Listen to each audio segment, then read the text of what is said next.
So, through the outline. So, just really starting with the Kids Matters OT. Many of you have had experience with us, and I hope it's been a good one. So, our whole vision is really about getting great outcomes with all the kids we work with to turn them from that negative path of development where they're spiralling downward with anxiety and low confidence to help them turn the corner so they're actually progressing to where they need to be for their own unique path, if that makes any sense. So many of our kids don't walk to the beat of the normal drum, but if they can walk to the beat of their own drum in a way that is giving life to them and everyone around, that's what we aim for. And we're really about empowering families, transforming lives, because we know we cannot work with the child without working with the whole family. So we have 3 clinics. This is our Urong-Pili clinic, this is our Aspley clinic, and this is a terrible photo of our Green Slopes clinic. We haven't really worked out how to get a better one because it's on quite a busy road. So what we're covering today is what is anxiety and the scope. Now, I am not talking about generalised anxiety. So generalised anxiety is where a kid is feeling anxious about lots of different things, but anxiety is the primary problem. I'm really talking about anxiety that comes from a sensory processing disorder and what we do about that. So there are some overlap between sensory processing related anxiety and other. We will touch on that, but I really can't. It's more the domain of a psychologist to really focus on the generalised anxiety. So we'll be looking at sensory processing. What are the kinds of sensory processing disorders? Now, if any of you have been to my seminar, Sensory Processing in Our Everyday Life, there will probably be a bit of an overlap, or there will be an overlap, and so hopefully you'll get something new out of today. How all of these link with anxiety, and then looking at some strategies for dealing with the sensory processing and the anxiety.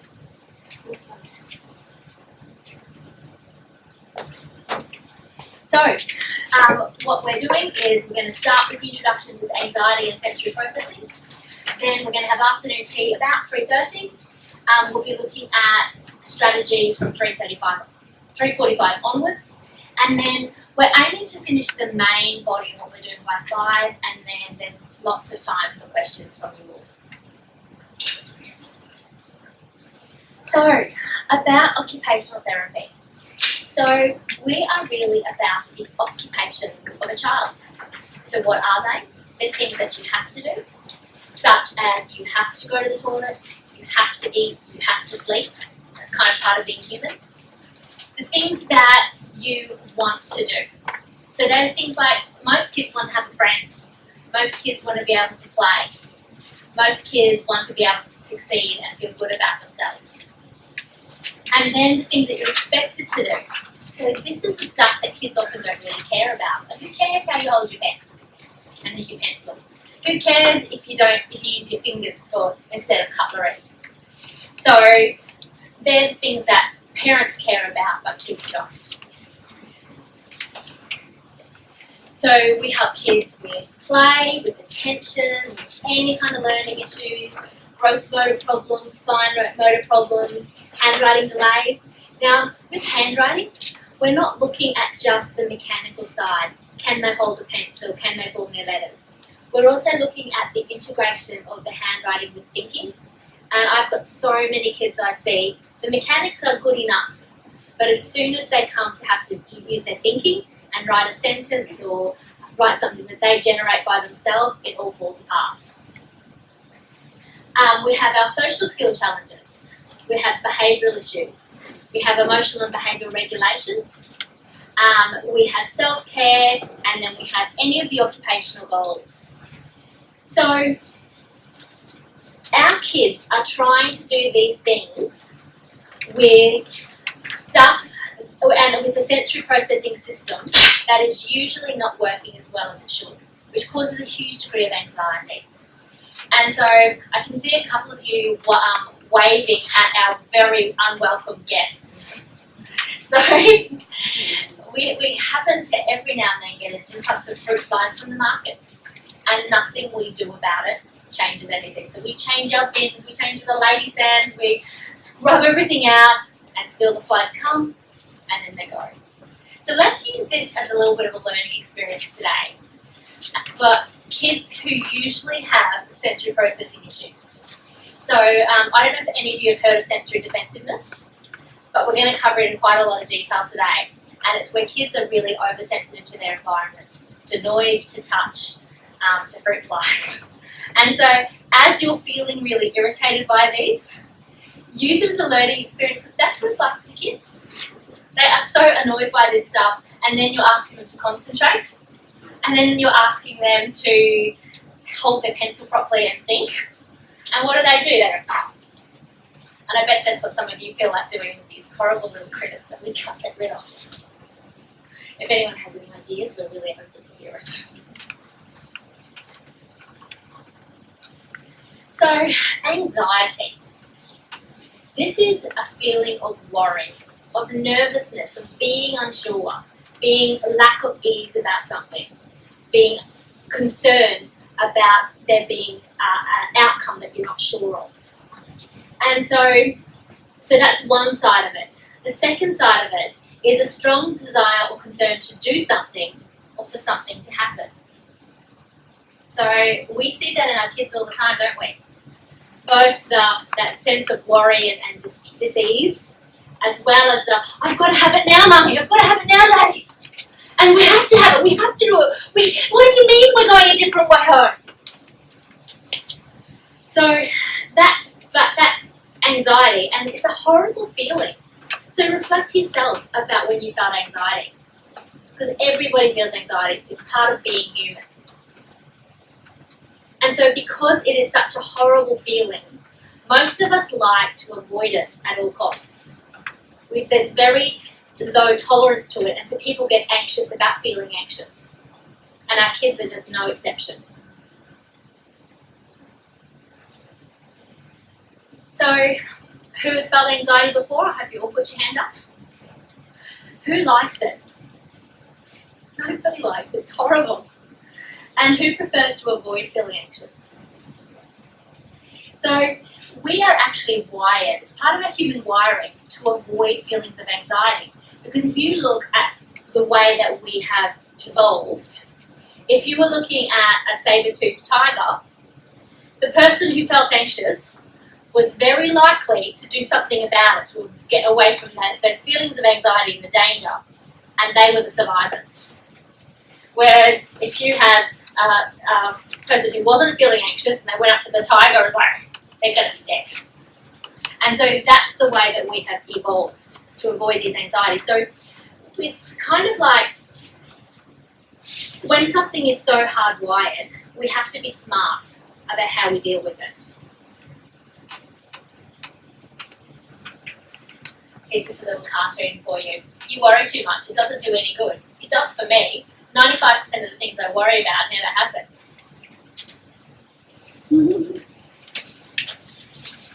So how can anxiety present in children?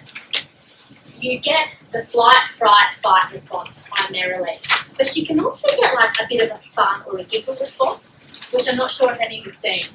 So with the fight, it's the aggressive, it's the violence, it's the refusing. So I'm working with a very anxious little ASD boy at the moment, and my job is to get him handwriting. Does he want to handwrite? But it's really one of the biggest factors that's holding him back at school. And so I was getting him to do some things with his fingers to make him a bit stronger, and he just like, and he'd never done this with me before, and I knew he was testing my limits, and then he actually bumped me. And so, just getting that, but for him it was very, very calculated. He wasn't in this extreme height of emotion. But that's the fight response that you see. And he didn't help me very hard, he was just really testing what I do. The flight is the avoiding, it's the quietly refusing, it's missing school, it's avoiding social activities, anything to get me out of here. Now, the flight is a real problem. Because what I see in kids is they start to constrict their worlds, and instead of like what normal kids, kids without the anxiety will do, who just push themselves and expand their worlds gently and slowly, these kids restrict Oh, that was uncomfortable, they restrict further. Oh, that was uncomfortable, they restrict further. And they've usually got their parents very well trained in how to help them restrict. Then we've got the fright. And so this is looking worried, being concerned, being anxious, being shy. And these are the kids who look anxious. And so I've got one gorgeous little boy who was very, very fearful of all kinds of movement. And he would walk into my gym and sit down and say, let's play trains. Because it was all nice and safe for him. And then as I was working with him, he was able to tell me, I'm feeling very unsure, Miss Vivian. So that's the fright. I haven't written it here, but the anxiety response of laughing is really big. And I see it a lot with my kids with Asperger's and ASD. If they're unsure of something, they'll actually start to laugh. And so if a kid is crying, they'll start laughing. And when you kind of tease it out with them, it's actually not that they don't have empathy. It's not that they don't notice what's going on. It's social problem solving. They don't know what to do with it. And so they laugh. And then people say they have no empathy. But really, it's social problem solving. Does that make sense? The other thing you'll see is hyperactivity. And it kind of looks a bit like avoidance. It's another form of avoidance. And when something is difficult, they just get really, really hyper and they'll start running and not listening and so on. Then you also get the controlling and demanding behaviour. Do this here. Put it over there. No, don't use that. Use this. And they just control the whole world around them. And as long as the world is being controlled, they're happy as Larry, they're sweet and kind. The moment they're not able to control, you'll see their aggression or whatever symptoms their anxiety takes. Then you'll also get physical symptoms. So the headaches, the stomach aches, just body tension, extreme tiredness. So I see a lot of my kids who have got anxiety. Whenever something is hard, like I'm so tired, my legs hurt. And so, and so their worries might cause them to miss school, it might cause them to miss social activities. There's one chair at the back, one on the side, and one at the front. We have a full house this afternoon. Yes, well, there's no more coming. Thanks. There's just one seat, just in here. There's one here, please. Oh, yes, one there. And so these kids tend to require constant reassurance, and they're always asking, is it going to be okay, Mum? Is it going to be okay? And it's fairly constant. And these kids, they don't know how to reassure themselves. So I'm seeing a lot of nods here, so it's kind of making sense, isn't it? So we actually all need some anxiety. Anxiety, like I said, is the way we're wired. And so if you don't have enough stress, this is the stress duration and severity. If you don't have enough stress, boredom, depression happens.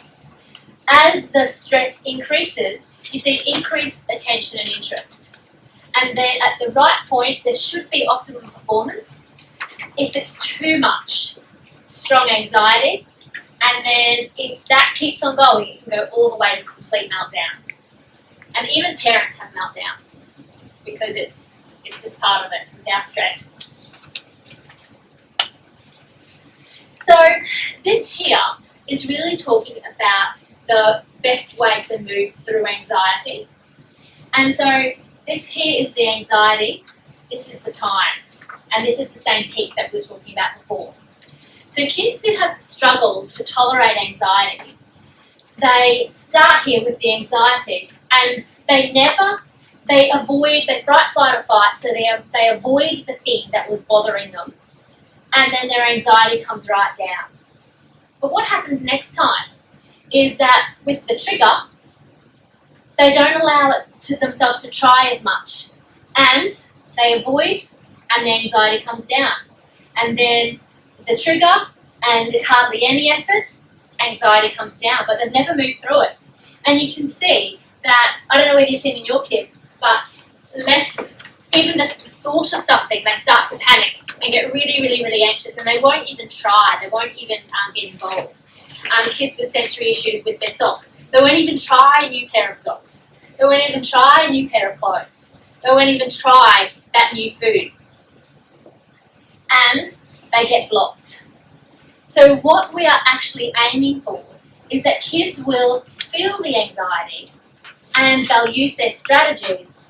They'll move through their anxiety and the anxiety will come down. But instead of that avoidance that they've learned, they learn that I can be brave. I can be brave and move through, and then I'm okay. With this, you have to make sure that a child doesn't get flooded, because if you flood a child, they're going to have such a strong response that it just won't work. So, and I'll just give you an example here. One of the little girls I'm working with who's got anxiety as well as what we call tactile defensiveness, she just totally refused to wear any new clothes, any new shoes. Her shoes are just like her feet are like hanging over the edge. Her underwear are just about falling down. And so what we did, we worked with desensitizing her touch system, and then we worked at disappearing the undies. And then she didn't have the choice, because if she was left with the choice of wear the old undies or wear the new undies, because she's anxious, the old undies will win every time. Whereas when she was ready for it, we didn't flood her. When she was ready, the old undies disappeared and she only had this option, and then she found they were okay and she was brave and moved through it. And we're about to do the same thing with her shoes. They're about to disappear. So, are there any questions on any of that so far?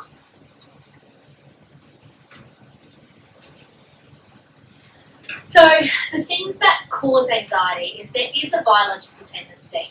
So what you will often find is when you've got a child who's anxious, there's a family history of a mother anxious or a father anxious or a grandfather, and it kind of travels through family lines. As part of this biological, you've also got the way that it is handled, because kids train their parents, because the role of a parent is to help a child feel safe.